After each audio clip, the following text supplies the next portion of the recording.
Welcome back to the sweatshop. Today we're going to be working on this 2012 Dodge Grand Caravan with a 3.6 liter V6. What we're doing today on the Caravan is we are replacing our lower oil pan. This thing on the vehicle has completely rotted away. It is in terrible shape. Unfortunately, this is a common problem for most steel pans here in the Rust Belt. So you're most likely going to find yourself in this situation at some point if you are in the Rust Belt, of course, and have a Caravan or really, unfortunately, any vehicle with a steel oil pan. It's just going to happen. Now, that being said, don't fear. This is not a job that is going to drive you up the wall, so to speak. It's not hard. From what I can see, it seems to be relatively easy, and luckily, you can still get these bolts from your dealership. Don't waste time with trying to reuse the bolts that originally came with the engine. They're going to be rusted as hell. Just get the original stuff from the dealership. Also, when doing this job, you should try to do it around the time when you need an oil change. Unfortunately, if you are halfway through or just have done an oil change and realize that your pan is starting to pee all over the place, you're going to end up wasting that oil. Not the end of the world, but hey, it ain't exactly cheap anymore. Of course, you can see we are going to coincide this job with an oil change. We've got our Fram filter here, our Castrol 5W30 Edge to go along with our filter, and our brand new oil pan. Now, unfortunately, I think my dealership, for whatever reason, got me two of the wrong bolts here. They were supposed to be nuts, and they showed up with bolts, which, yeah, that's probably going to be the hardest part, is getting the right parts. I don't know if this is the right part number, but here you go. Just cross-reference with your dealership in order to make sure that it's the right part number of bolt for your vehicle. What needs to be done now is we got to put this goddamn thing up in the air. Of course, before we do that, do me a big favor. Hit that subscribe button as well as the notification bell so you never miss one of my new videos. Let's get started. I know what you're thinking. Is that really what the oil pan looks like? Yes, and I don't know where it's leaking from, but it's leaking from someplace around here. Now, very important before you get started, if you are crazy enough to do this in the driveway, two things. Make sure you employ the use of jack stands because you don't want to have this woolly mammoth van land on top of you and, you know, you won't be there anymore. So yeah, that's never desirable. Second thing is, when you drain your oil, don't throw it down the goddamn drain like an idiot. Make sure you take that thing to properly be recycled to your local shop, or, you know, any place wherever they do automotive maintenance will be able to help you with regards to how you should dispose of your oil. Now, for those of you who are, you know, quite good with the eyeballs there, you might see here that I have attempted already to take these two bolts out, and that was because I had to match up the bolts to ensure that they had given me some of the right bolts, because Lord knows I'm not trying to reuse any of this crap. So this is part of the challenge. Really, this is what makes the job hard. It's bolts like this that are now a 9.5 mil or a 9 mil altogether, or just completely round. It will be challenging. Now, what I'm going to do is I'm going to get my drain bucket. We're going to take the drain plug out, and we're going to let this thing drain out. So I'm gonna wheel that thing over and I will be back. I don't know what the appropriate size is. I think the stock one is 13 mil drain plug that you'll have on your vehicle. So start the draining. Oh buddy. Oh nah, great. We're gonna get a 6-point socket and ratchet combination now because that just stripped. Stupid thing. Okay, take number 2. So it looks like someone's put too much torque on this goddamn thing at some point. Anyhow, we're good to go. Plus, it's going in the garbage. So, yay. Don't throw this thing in the bin. You will need it to slow down whatever oil pools up. Oh. Good time also to inspect the oil. Make sure it doesn't look like complete crap. Now, obviously, we got a leak from somewhere. Let's see if we can see whether it's porous. Oh, yeah, right there. Yeah, right there. There you go. We got one. Wow. This thing is in horrible shape.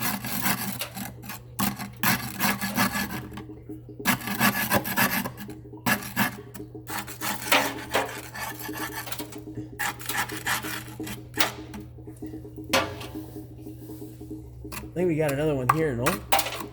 Yeah, we got another leak here, I think. Nice slow one. Wow.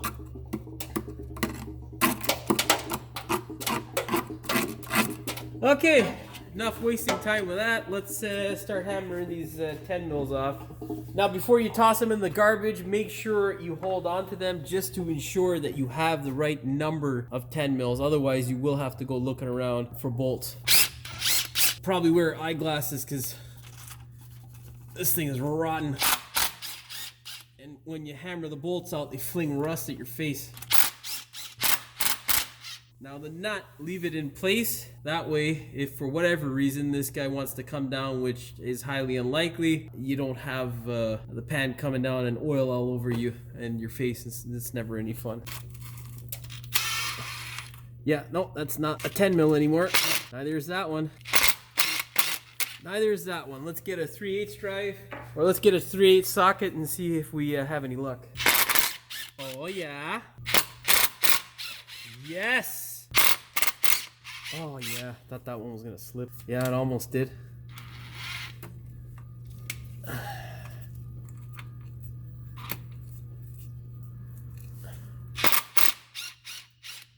I'll tell you, something else, man. Let's see if we can get this one here. No, that one's not even a fucking bolt anymore. That's gonna be a pain in the ass. Alright, well, let's get all the rest. Alright, let's hope for the best, man. Let's lower the drain pan just a bit. We can get in there and... Oh no, man. This is really bad, dude. Because the ones that are on or around the goddamn exhaust are really rotted, and what that spells is disaster. Because yeah, we're gonna have to drill those ones out if anything, and yeah, nobody wants to do that. Okay, well, I'll try and get these ones off, and if we can't, well, we'll deal with it off camera, and then I'll explain what is it I did. Wow. See all the rust that comes off? Holy shit, man. Okay, let's put that drain nut or drain plug back in so I don't get any oil on my wonderful gun, because that's not cool. It's not cool. Yeah, no, that's completely shit. Okay, well, you get the idea. What I'm going to do now is try to get some sockets on there, or some sockets that may help in assisting with getting that stuff off. Sometimes a 12-point socket helps with getting these stupid things off, but those ones are really rotten, so I don't think it's gonna really make much of a difference. Okay, I shall be back. Now, obviously, hopefully you guys don't end up in this situation at home. Basically, all the bolts along here are completely rounded off. I haven't got to them yet, but they looked exactly like what this thing looked like, which was complete crap. So our solution is, I've got an extractor, my 16 mil, which is not, you know, it makes it a bit hard because you don't have much room up against this pan here. So what I might do, because the pan is complete crap anyhow, is just bash it in if need be to get that socket on. And then of course I got my impact driver. So what we need to do is try to get it sort of on the nut, or bolt, sorry. Make sure it's kind of in there,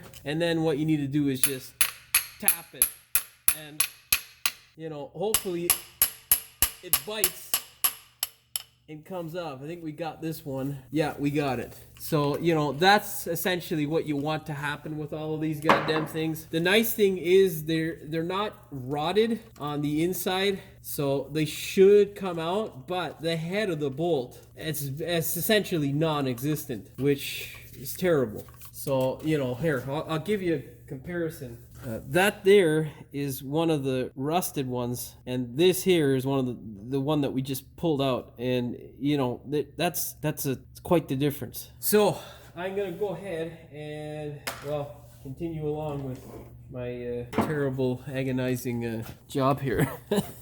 Yeah, Izzy, this is what it is. You know, they make those little books up that say it should take you 3 hours to do the job, or, you know, an hour, 45 minutes, or whatever the hell it is.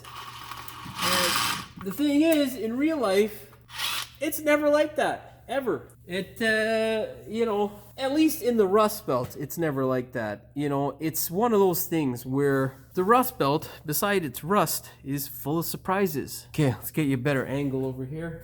Let's try to smash these goddamn bolts out. So what you want to do is, with your 10 mil essentially, or any socket that'll fit, is clear away as much rust as possible. And then, oh fuck, I just caught the fat on my goddamn pan. That hurt. God damn it. So yeah, this guy here is too close, so let's tap the pan a bit just to...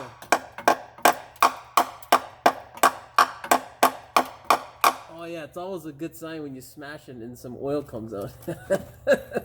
Well look, it's coming out even quicker now. This guy doesn't seem to be gripping, so we might be able to go up a size. Let's try this guy. Oh.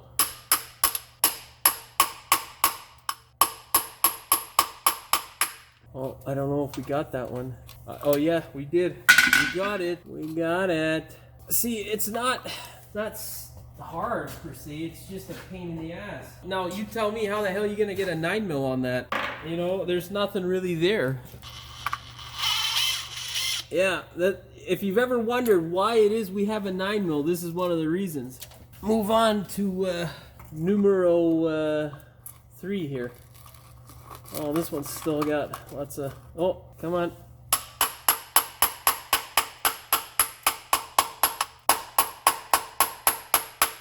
I think we got that one as well. Yep. Look at that. Just the flange of the oil pan is just crumbling. Now I really hope that there's no oil or rust particles that are left on the aluminum side, because that would suck, you know. I mean, if there's a little bit around the outside, whatever, it doesn't make much of a difference. But if it's where it actually seals, that can be a real pain in the arse. Okay, we got numero 4. This one seems pretty good.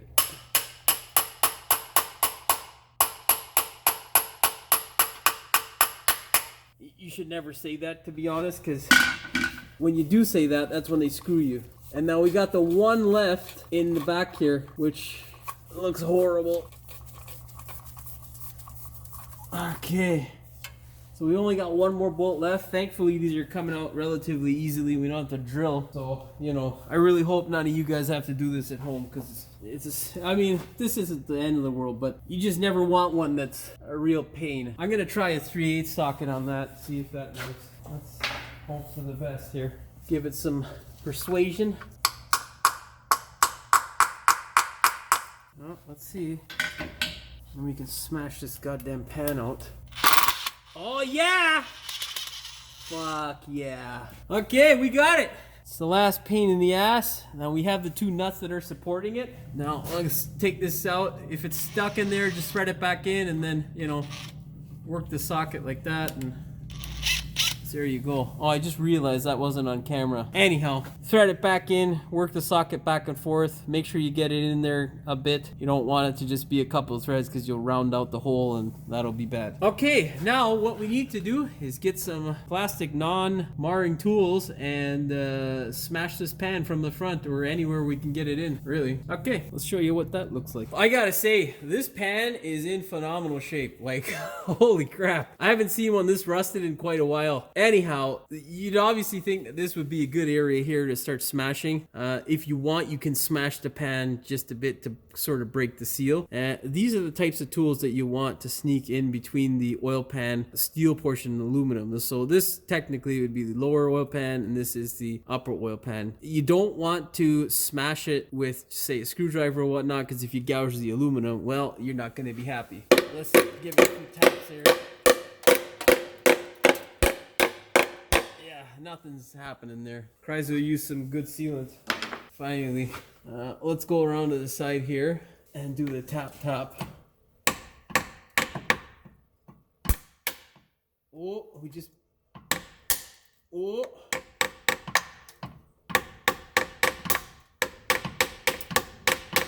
We just busted my tool a little bit, but it's okay. I'd rather bust the plastic than the oil pan. Let's hammer this. We get the lip down a little bit, then I can sneak my tool in there. It'll make my life a little bit easier. There you go. You can see it kind of wanting to come down some more there.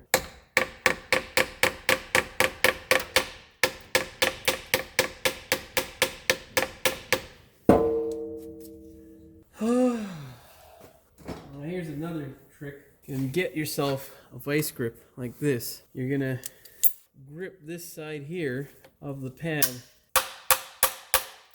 hammer down and away. That'll help to bend that lip down like so. I didn't think it would have that much strength because of how rotted it is. Otherwise, I would have started with this method first, you know.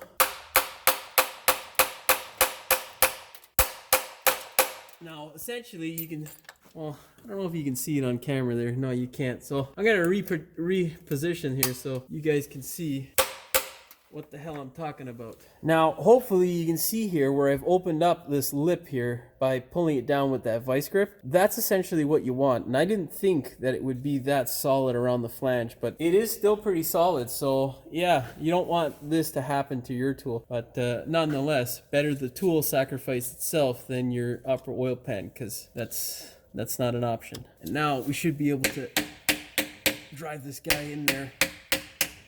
See? You can see it popping there.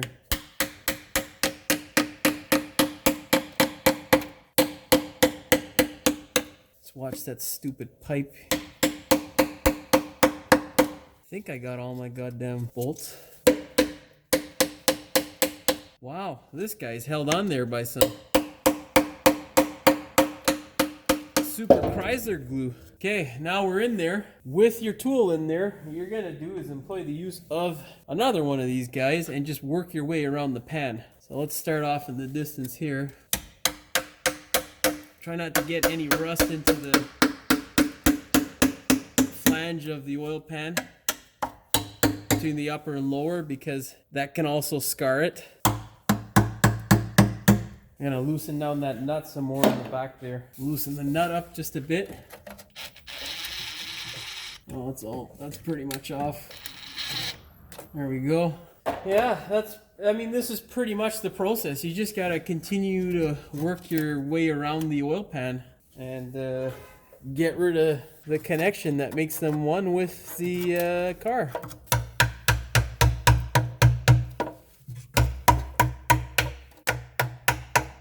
Okay, I'm gonna go do the same thing around the back. I'm not gonna reposition the camera though. We're trying to get this thing done for the customer. So I hope you understand.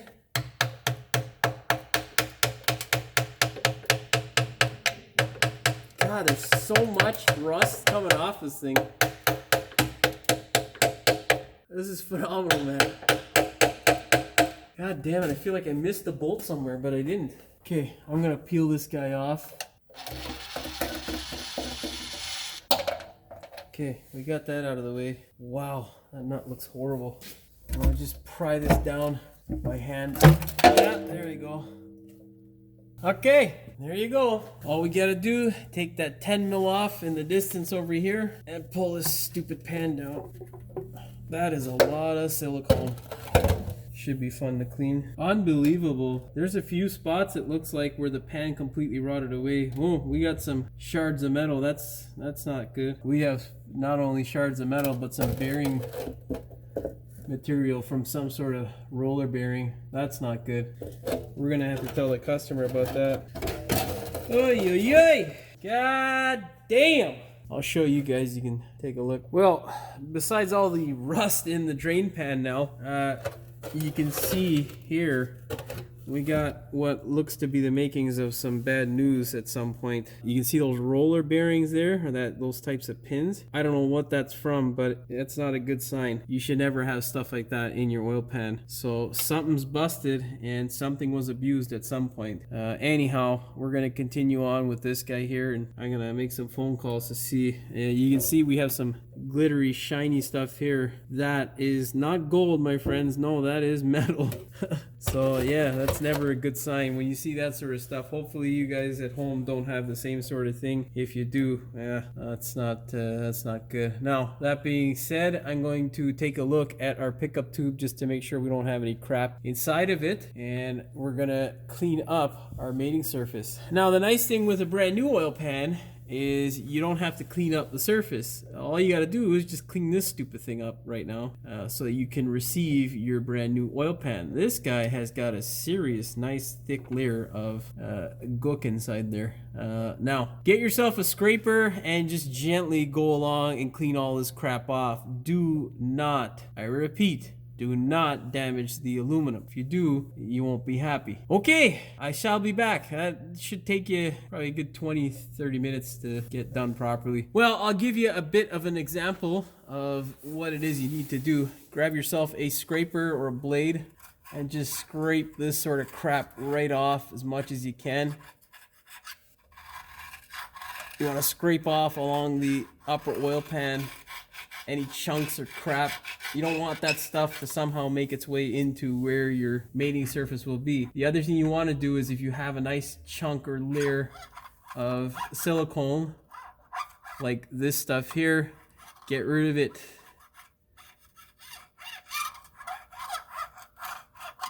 This stuff is machined, but it's not machined very well. You can hear that scraping. It means it's not very smooth. Not that scraping, but that sort of sound that sounds like a vibration. That essentially, that means that it's not machined to a very tight spec where it's all smooth and stuff. Essentially, that's what you want to do with the scraper there, is just get rid of most of it. Now, what I like to do is get myself a wire cup like this and my drill, and I like to go around with it. Now, this is a fine, not a coarse, because you don't want to take away material, eh? You're just looking to remove this stuff here, the silicone.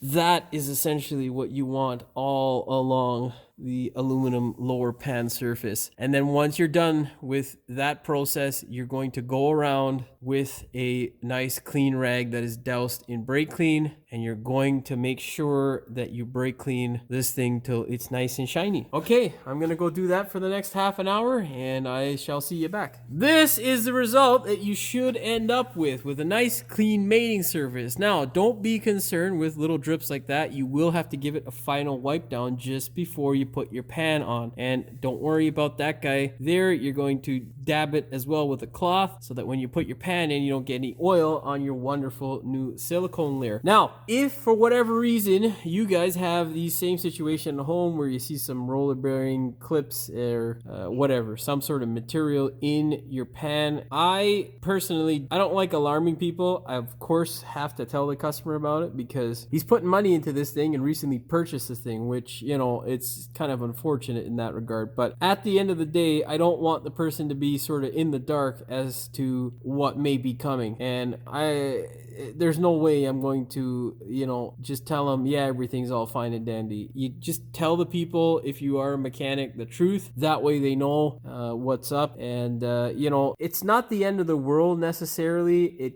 You know, I don't know whether it's from a lifter or, you know, an oil pump component or what the situation may be, but obviously we're going to keep our eyes on things and hope for the best. Just try to get as much mileage out of this thing before it takes a complete crap. Hopefully it never does, but you know, that's more so wishful thinking than anything else. That's usually how I approach these situations. So if you're a technician watching this, hopefully you do the same. Approach it honestly and tell the truth. That, you know, that saying that this truth will set you free is 100% true. You don't ever want your customer to be like, well, why didn't you tell me there was some bullshit wrong with it before dumping money into it? So yeah, that's going to be a discussion that me and my customer have. And if you guys there at home are doing this in the driveway and you see the, you know, what looks to be the potential death of your engine, well, doesn't always necessarily mean that it is death coming right away. Hopefully it never means that, but yeah, you know,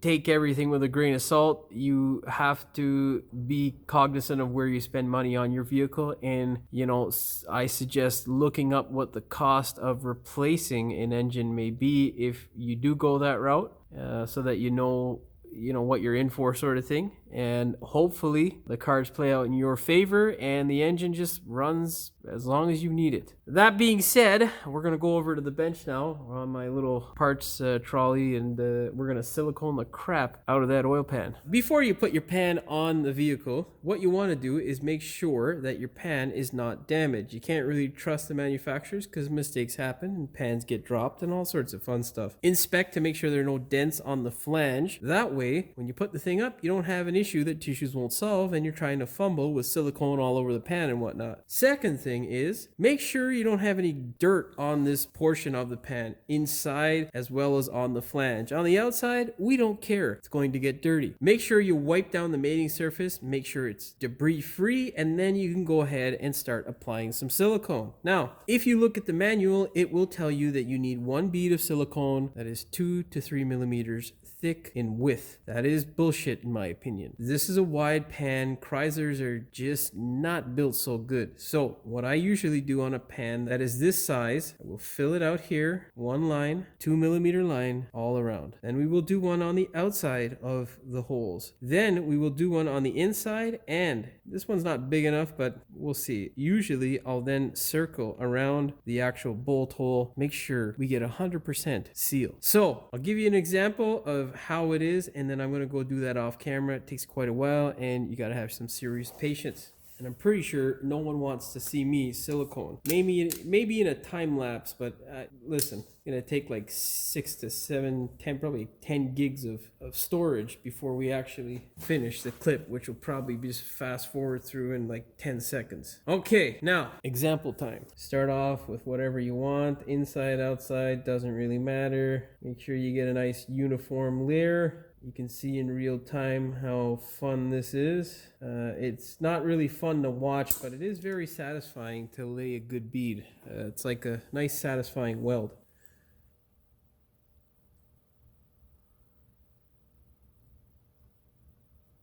You can see there what's going on.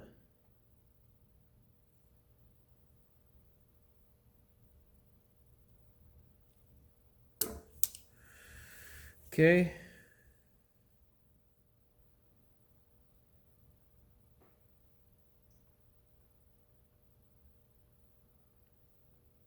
Now, another thing you'd like to do is count up your bolts, make sure you have enough. With these two packages, we actually have one extra, which will be going back to the dealership because they are expensive.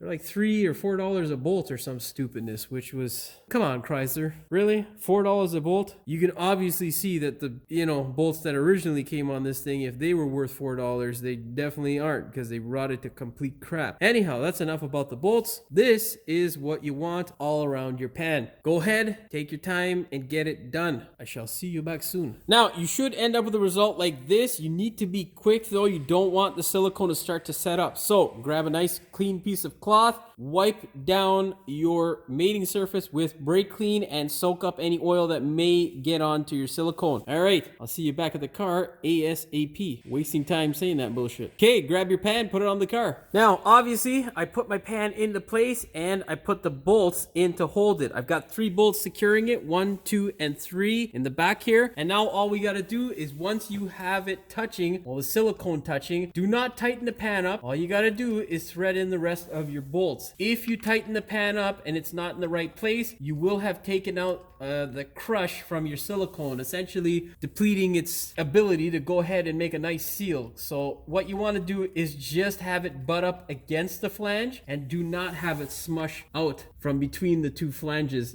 between the steel and upper portion of the pan, because if you do that and then have to readjust, you're probably gonna end up with a leak, which is a bad idea. Thread in all your bolts, of course, by hand. You never ever thread your bolts in with a power tool, because that, my friends, is a disaster waiting to happen. Now, because this is time sensitive, I'm not going to be shifting the camera around to show you me threading in bolts, because that's kind of, maybe if I start making some money from YouTube, I can hire a cameraman one day. That would be nice, just to make some actual money. That would be nice too, but hey, we'll see what happens. Come on, baby. Now, with all of your bolts in place, you can drive them all up. Do not be overly aggressive with them. They take a very small amount of torque.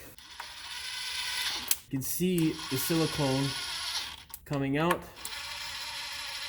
That is what you want. Okay? You can see it there happening. That's exactly the effect that you want, but do not hit it with the gun because you will screw things up.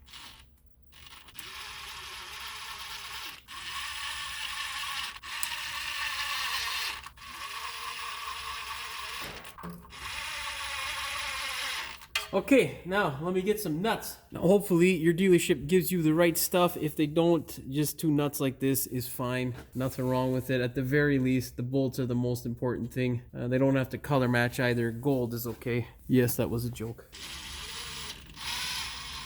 All right. Now, our next step is to go ahead and torque this thing. I don't have a specific torque sequence that is given by the manufacturer because, well, I don't really look for that crap anymore, to be honest. I just make my own up and it's never failed me. Unless it's something that's really high priced or something that is, you know, really technically advanced. I'm not looking that shit up. Anyhow, we have 2 good starting points. We have the 2 nuts here. We're going to start across like so, and then we'll go here, and then on that other side of the nut, whatever bolt is on that side, and then just keep going round and round like this, back and forth, back and forth, back and forth until you go all the way around. And then because I need to always double check, I go around in a circular motion to each and every single bolt to make sure I did not miss any. So that being said, set your torque wrench to 8 foot-pounds or 11 newton meters and begin the talking.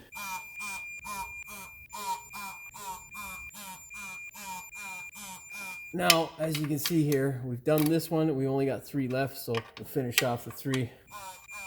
And now I'll do my circle check.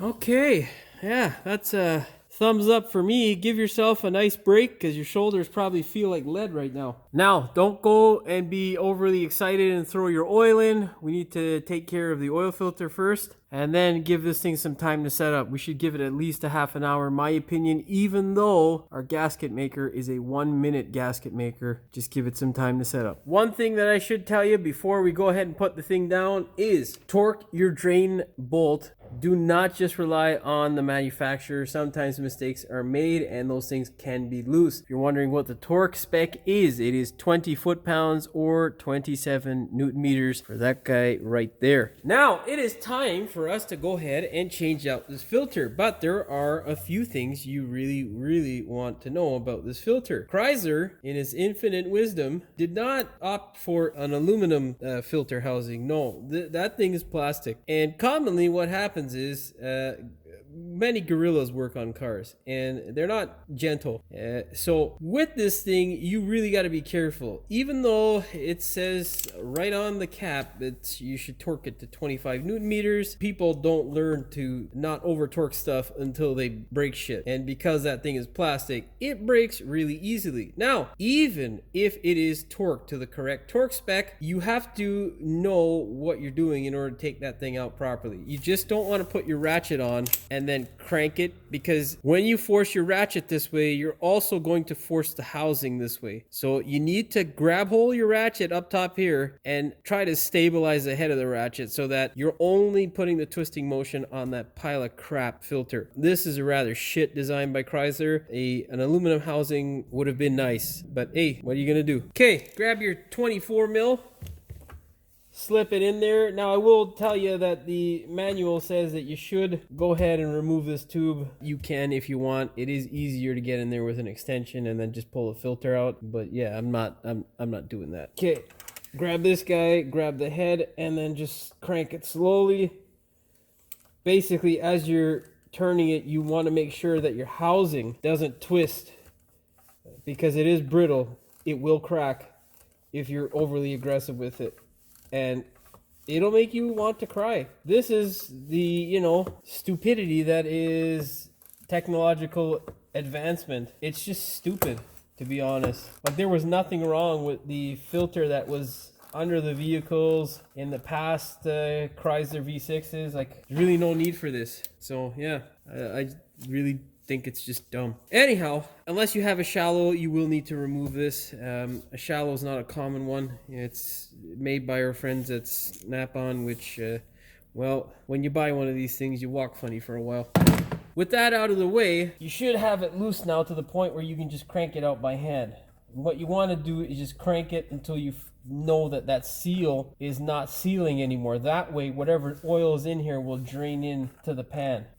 Okay? And then we can just wiggle this shit out. I'll give it some time to drain off. and then you can pull it out. Yeah, I keep trying to tell people out there that it is better if you get cars with less technological bullshit attached to them, because not only have we seen a string of cars being stolen consistently in the city that I'm from, which is Toronto, because of the technological advancements in these cars, it is considerably easier for thieves. The sad part is the biggest deterrent for a thief now is a stick shift.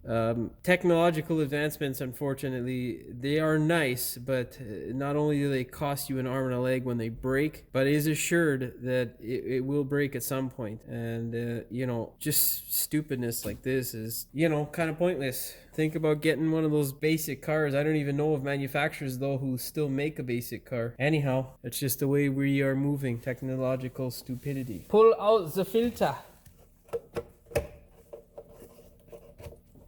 Yeah. Okay. See, so it's not impossible to put this thing in or take it out. What you need to do, separate the cap from the filter, then you put the filter back on, and then send this guy down. You sandwich them on together inside there. Now, you don't need to do it my way. You can definitely take this guy out. I don't want to. I'll be back. Now, if you are following my method, then you're going to have to assemble this thing on the car. If you are not, well, then click this shit together. Make sure that this side clicks in, this side goes on towards the engine, and this wonderful side, as I just explained, I don't know why I'm doing it again, and this side here clips in there. Now, if you're following my method, slide this thing on by simply lifting this bastardo. There you go. Now you take this guy here, you slide the cap on. Then what you're gonna do is simply, with two hands, clip them together. There we go. Now just thread it in. No real need to take that stupid thing out. Obviously put some fresh oil on your gasket before you put it on. Don't just throw it on there. Nobody likes it dry, including oil filters. Clean off your housing with your grubby hands. Okay, now we'll go ahead and get this guy slightly snug. Same thing, you want to support your housing by controlling the head of the ratchet. And you want to drive this thing down slowly. Do not go down fast, because if that housing cracks, well, you're in for a repair that you don't want to do. Once it gets snug, go ahead and get your torque wrench. 18 foot-pounds or 25 newton meters. Support the head of the ratchet.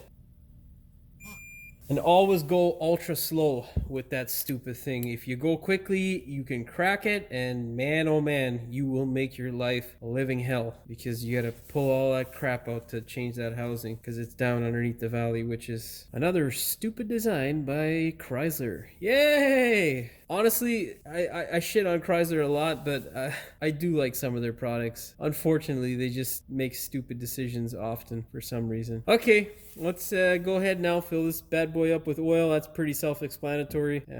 Just don't overfill it. In case you are wondering, it is 5.7 liters of oil or 6 quarts for my American friends. I'll just fill her up. Alright, I think we've all had enough of this. Now, with the Chrysler, what you got to do after you fill it up is, of course, check your oil level to make sure it's safe. It says it right there. See? Safe. So if you're not safe, well, you're screwed. Now, with the safe marking, you want to be just under that little cross-hatch section there, no lower than the E. The reason being is because Chrysler, for some reason, wants you to check the oil when it is hot. So, yeah, of course, what you do is run the car up to operating temperature, pull your dipstick out, and verify that it is no higher or lower than the safe zone. And if it isn't, adjust as needed. I don't quite understand why we have to check it when it's hot, because there's nothing spectacular about this engine in terms of its technology. But if you have to run it in order to verify that it has enough oil in it, well, that just seems counterintuitive to the climate change folks out there. But hey, you know, brand new technology is good, right? Anyhow, all that's left now to do is to go ahead, start the thing up, make sure the level of oil is safe, as well as check to see whether there are any oil leaks. And if there aren't, we are good to go. I'm going to do that off off camera, which means the only thing left for me to do is to do my ending. Well, that is all she wrote for this one. Hopefully you found the video entertaining as well as informative. If you did, please like, share, and subscribe. Don't forget to hit the notification bell so you never miss one of my new videos. And as always, thanks for watching. We will see you in the next one. Welcome back to the sweatshop. In today's video, we're going to be working on this 2012 Dodge Grand Caravan with a 3.6 liter V6. Said that weird. Buddy, make up your mind. What are you doing? 30 GTX. What the fuck? I'm looking right at it on camera and I still can't read it. Do me a big favor. Hit that subscribe button so you never... Wait, that's not how that goes. Yes, I know what you're thinking. Is that the subframe? No, that is the oil pan. It is completely rotten as shit. That's terrible, Jimmy. Don't kick the camera. Any place where they do automotive help will be able to... Where they do automotive... Now, our next step... Now, besides getting this thing up in the air, my next step is to go ahead and drain this thing fuck, man. Sometimes a 12 mil or 12 point, sorry. Fuck off. It is still pretty solid. Holy shit. Fuck. Okay, well, I'll give you a bit in a what? The fuck did I just say? Before you... Oh my god, how many fucking noises? You got this stupid truck and this piece of shit compressor, man. I'll be back. I'll be back. Oh, there we go. He finally... Now their fucking heater came on. Great. Unless it's a really high price. And then what I do, because I don't know, I probably got ADHD or something. I don't know. Whatever. Okay, now... Oh, damn it. Get the fucking camera, damn it. When you force your ratchet this way, you're going to also want to... That's pretty loud. Yeah, I mean, yeah, unfortunately from my perspective, this thing's just too goddamn it. No, damn it. Okay, now, once you are in the safe zone on the dipstick, you don't want to exceed the safe zone. You want to be slightly under that little upper, let me just show you.